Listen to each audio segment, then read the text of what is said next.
Hai guys, John Ang di sini.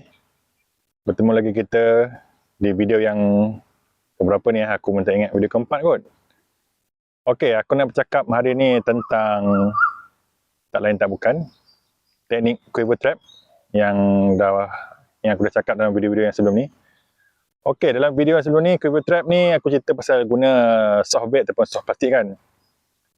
Tapi ada satu lagi, quiver trap ni ada satu version lagi, iaitu version hard bait ataupun hard body lures. Kalau korang nak tengok, ini dia lure dia. Okey. Quiver trap versi hard bait ni dikeluarkan oleh ISM ataupun Infinite Seed Maker, satu brand JDM.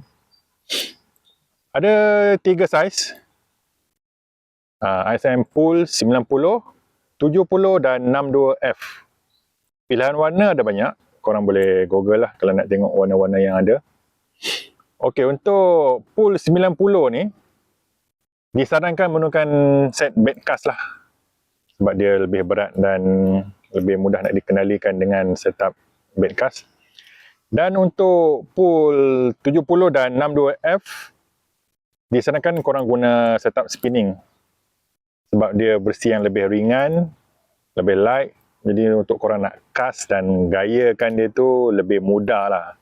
Bukan tak boleh guna BC, boleh juga kalau korang rasa susah ataupun tak ada setup spinning, boleh guna BC.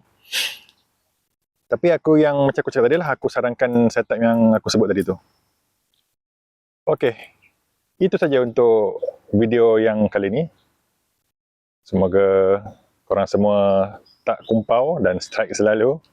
Okey, jumpa lagi di next video. Ciao.